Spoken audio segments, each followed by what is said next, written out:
Hey, Squirrel Squad listeners! We're on chapter 27 called Waiting. Ingleside, 1st November 1917. Of course, I forgot my water. It is November and the glen is all gray and brown except where the Lombardy poplars stand up here and there like great golden torches in the somber landscape, although every other tree has shed its leaves. It's been very hard to keep our courage alight of late. The Caparetta disaster is a dreadful thing, and not even Susan can extract much consolation out of the present state of affairs. The rest of us don't try. Gertrude keeps saying desperately, "They must not get Venice, they must not get Venice," as if by saying it often enough she can prevent them. But what is to prevent them from getting Venice, I cannot see. Yet as Susan fails not to point out, there was seemingly nothing to prevent them from getting to Paris in 1914, yet they did not get it. And she affirms they shall not get Venice either. Oh, how I hope and pray they will not. Venice, the beautiful queen of the Adriatic. Although I've never seen it, I feel about it just as Byron did. I've always loved it. It has always been to me a fairy city of the heart. Perhaps I caught my love of it from Walter, who worshipped it. It was always one of his dreams to see Venice. I remember we planned once, down in Rainbow Valley one evening just before the war broke out, that sometime we would go together to see it and float in a gondola through its moonlit streets. Every fall since the war began, there has been some terrible blow to our troops. Antwerp in 1914, Serbia in 1915, last fall Romania, and now Italy, the worst of all. I think I would give up in despair if it were not for what Walter said in his dear last letter, that the dead as well as the living were fighting on our side, and such an army cannot be defeated. No, it cannot. We will win in the end. I will not doubt it for one moment. To let myself doubt would be to break faith. We have all been campaigning furiously of late for the new Victorian loan. We Junior Reds canvassed diligently and landed several tough old customers who had at first flatly refused to invest. Even I, tackled Whiskers on the Moon. I expected a bad time and a refusal, but to my amazement he was quite agreeable and promised on the spot to take $1,000 bond. He may be a pacifist, but he knows a good investment when it's handed out to him. 5.5% is 5.5%, even when a militaristic government pays it. Father to tease Susan says it was her speech at the Victory Loan Campaign meeting that converted Mr. Pryor. I don't think that at all likely, since Mr. Pryor has been publicly very bitter against Susan ever since her quite unmistakable rejection of his lover-like advances. But Miss Susan did make a speech, and the best one made at the meeting, too. It was the first time she ever did such a thing, and she vows it will be the last. Everybody in the glen was at the meeting, and quite a number of speeches were made, but somehow things were a little flat, and no especial enthusiasm could be worked up. Susan was quite dismayed at the lack of zeal, because she had been burning anxiously that the island should go over the top in regard to its quota. She kept whispering viciously to Gertrude and me that there was no ginger in the speeches, and when nobody went forward to subscribe to the loan at the close, Susan lost her head. At least that's how she describes it herself. She bounded to her feet, her face grim, and sat under her bonnet. Susan is the only woman in Glen St. Mary who still wears a bonnet, and said sarcastically and loudly, "No doubt it's much cheaper to talk patriotism than it is to pay for it. And we are asking charity. Of course, we're asking you to lend us your money for nothing. No doubt the Kaiser will feel quite downcast when he hears of this meeting." Susan has an unshaken belief that the Kaiser's spies, presumably represented by Mr. Pryor, promptly inform him of every happening in our glen. Norman Douglas shouted out, "Hear, hear," and some boy at the back said, "What about Lloyd George?" in a tone Susan didn't like. Lloyd George is her pet hero now that Kitchener is gone. "I stand behind Lloyd George every time," retorted Susan. "I suppose that will hearten him up greatly," said Warren Mead with one of his disagreeable haw-haws. Warren's remark was spark to powder. Susan just sailed in, as she puts it, and said her say. She said it remarkably well, too. There was no lack of ginger in her speech, anyhow. When Susan is warmed up, she has no mean powers of oratory, and the way she trimmed those men down was funny and wonderful and effective all at once. She said it was the likes of her, millions of her, that did stand behind Lloyd George and did hearten him up. That was the keynote of her speech, dear old Susan. She is a perfect dynamo of patriotism and loyalty and contempt for slackers of all kinds. And when she let it loose on that audience in her one grand outburst, she electrified it. Susan always vows she is no suffragette, but she gave womanhood its due that night, and she literally made those men cringe. When she finished with them, they were ready to eat out of her hand. She wound up by ordering them, yes, ordering them to march up to the platform forthwith and subscribe for victory bonds. And after wild applause, most of them did it, even Warren Mead. When the total amount subscribed came out in the Charlottetown dailies the next day, we found that the Glen led every district on the island. And certainly Susan has the credit for it. She herself, after she came home that night, was quite ashamed, and evidently feared that she'd been guilty of unbecoming conduct. She confessed to Mother that she had been rather unladylike. We were all, except Susan, out for a trail ride in Father's new automobile tonight. A very good one we had, too, although we did get ingloriously ditched at the end owing to a certain grim old dame, to wit, Miss Elizabeth Carr of the Upper Glen, who wouldn't rein her horse out to let us pass. Honk as we might, Father was quite furious, but in my heart I believe I sympathized with Miss Elizabeth. If I had been a spinster lady driving along behind my own old nag in maiden meditation, fancy free, I wouldn't have lifted a rein when an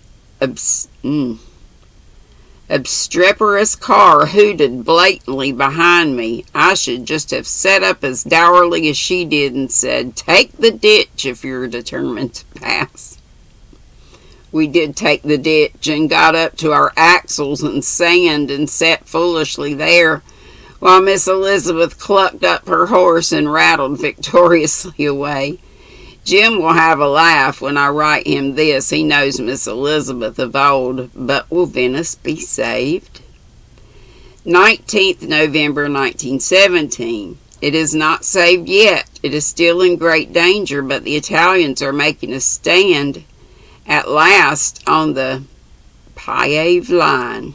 To be sure, military critics say they cannot possibly hold it and must retreat to the adage, but Susan and Gertrude and I say they must hold it because Venice must be saved.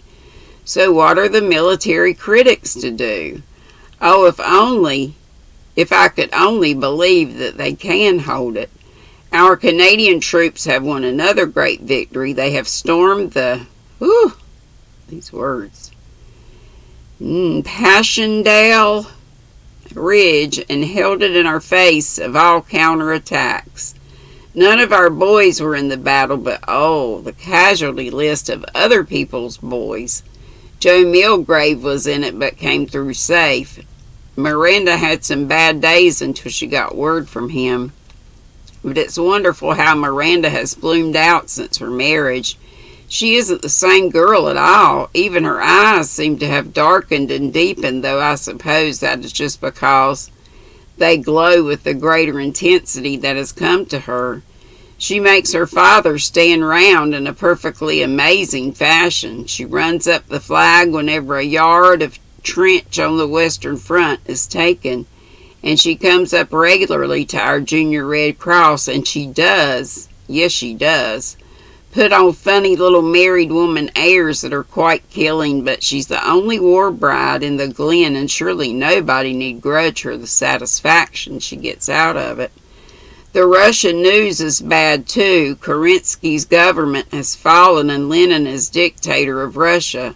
Somehow it's very hard to keep up courage in the dull hopelessness of these gray autumn days of suspense and boding news. But we're beginning to get in a low, as old Highland Sandy says, over the approaching election. Conscription is the real issue at stake, and it will be the most exciting election we ever had. All the women who have got to age, to quote Joe Poirier, and who have husbands, sons, and brothers at the front can vote. Oh, if I were only 21. Gertrude and Susan are both furious they can't vote. It's not fair, Gertrude says passionately. There's Agnes Carr who can vote because her husband went. She did everything she could to prevent him from going, and now she's going to vote against the Union government. Yet I have no vote because my man at the front is only my sweetheart and not my husband. As for Susan, when she reflects that she cannot vote while a rank old pacifist like Mr. Pryor can and will, her comments are sulphurous. I really feel sorry for the Elliots and Crawfords and McAllisters over harbor. They have always lined up in clearly divided camps of liberal and conservative, and now they're torn from their moorings. I know I'm mixing my metaphors dreadfully and set hopelessly adrift. It will kill some of those old grits to vote for Sir Robert Borden's side, and yet they have to because they believe the time has come when we must have conscription. And some poor conservatives who are against conscription must vote for Laurier, who always has been an anathema.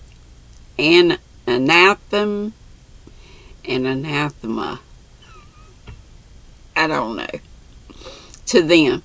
Some of them are taking it terribly hard. Others seem to be in much the same attitude as Mrs. Marshall Elliott has come to be regarding church union.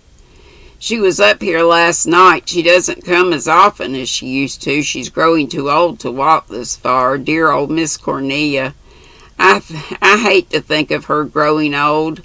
We have always loved her so, and she's always been so good to us Ingleside young fry. She used to be so openly opposed to church union, but last night when Father told her it was practically decided, she said in a resigned tone, "Well, in a world where everything is being rent and torn, what matters one more rending and tearing? Anyhow, compared with Germans, even Methodists seem attractive to me." Our junior RC goes on quite smoothly, in spite of the fact that Irene has come back to it. Having fallen out with the Lowbridge Society, I understand. She gave me a sweet little jab last meeting about knowing me across the square in Charlottetown by my green velvet hat. Everybody knows me by that detestable and detested hat. This will be my 4th season for it. Even Mother wanted me to get a new one this fall, but I said no, as long as the war lasts, so long do I wear that velvet hat in winter. 23rd November 1917. The Piave line still holds, and General Byng has won a splendid victory at Cambrai. I did run up the flag for that, but Susan only said, "I shall set a kettle of water on the kitchen range tonight." I notice little Kitchener always has an attack of croup after a British victory. I do hope he has no pro-German blood in his veins. Nobody knows much about his father's people. Jim's has had a few attacks of croup this fall, just the ordinary croup, not that terrible thing he had last year. But whatever blood runs in his little veins, it is good, healthy blood. He is rosy and plump and curly and cute, and he says such funny things and asks such comical questions.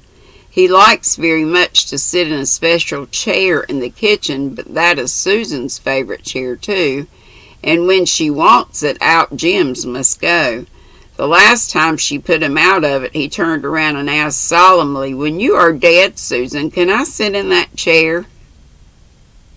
Susan thought it quite dreadful, and I think that was when she began to feel anxiety about his possible ancestry. The other night I took Jims with me for a walk down to the store. It was the first time he'd ever been out so late at night, and when he saw the stars, he exclaimed, "Oh, Willa, see the big moon and all the little moons?" And last Wednesday morning, when he woke up, my little alarm clock had stopped because I had forgotten to wind it up. Jims bounded out of his crib and ran across to me, his face quite aghast above his little blue flannel pajamas. "The clock is dead," he gasped. "Oh, Willa, the clock is dead." One night he was quite angry with both Susan and me because we would not give him something he wanted very much. When he said his prayers, he plumped down wrathfully, and when he came to the petition, "Make me a good boy," he tacked on emphatically, "And please make Willa and Susan good, 'cause they're not." I don't go about quoting Jim's speeches to all I meet. That always bores me when other people do it. I just enshrine them in his old hodgepodge of a journal. This very evening, as I put Jims to bed, he looked up and asked me gravely, "Why can't yesterday come back, Willa?" "Oh, why can't it, Jims? That beautiful yesterday of dreams and laughter when our boys were home and Walter and I read and rambled and watched new moons and sunsets together in Rainbow Valley. If it could just come back. But yesterday's never come back, little Jims, and the todays are dark with clouds, and we dare not think about the tomorrows." 11th December 1917. Wonderful news came today. The British troops captured Jerusalem yesterday. We ran up the flag, and some of Gertrude's old sparkle came back to her for a moment. "After all," she said, oh my goodness, this chapter is really long, and I am so parched, y'all. I think I must stop right there. We just ran up the flag, and some of Gertrude's old sparkle came back to her for a moment. Yeah, we'll stop right there. Sorry, but I am parched. Other days I bring my water in here and never even touch it, but I love y'all. See you soon. It's already after 2:30. Be sweet. Don't be ugly. Love ya. Bye.